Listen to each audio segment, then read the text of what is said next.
If you went to school with me or you know me before now, then you already know me as Victory the Peanut Girl. Yes, that was me. Coated peanuts, packaged neatly, being supplied to supermarkets, to schools, to anyone who would take them. That was my business. That was my identity. And for a while, it was going really well. I want to take you back to that season of my life because I think a lot of people see where someone is today and forget where they came from.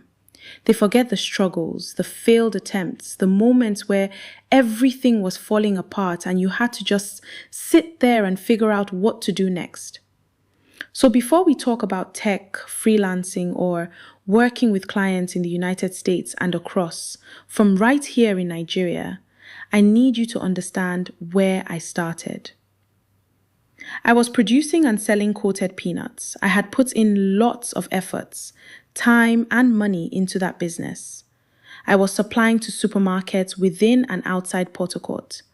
I was building something real with my own hands, with the help of my sweet family and friends.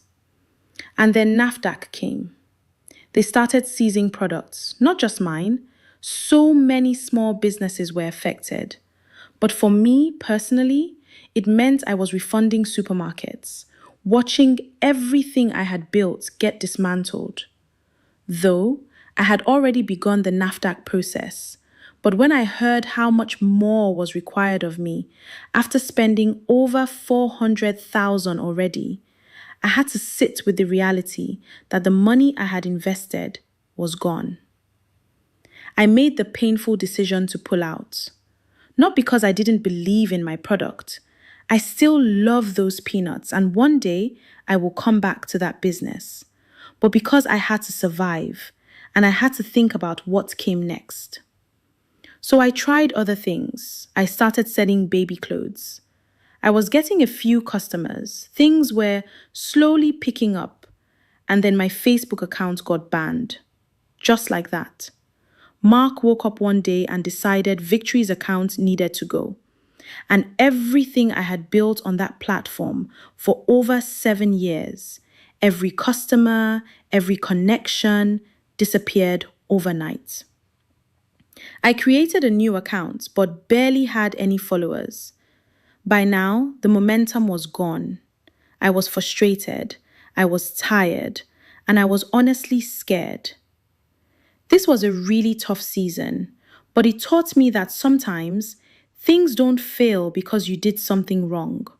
Sometimes they fail because they are redirecting you to something bigger. I didn't know it then. I was just trying to survive. But looking back now, every single thing that fell apart was pushing me toward the one decision that would change everything. And that decision, we'll talk about it in episode 2. If this story resonates with you, if you've ever had something collapse that you worked so hard to build, drop a comment and let me know. Share this with someone who needs to hear that their setback is not the end of their story. Subscribe so you don't miss episode 2, because that's where things start to get really interesting. See you in the next episode.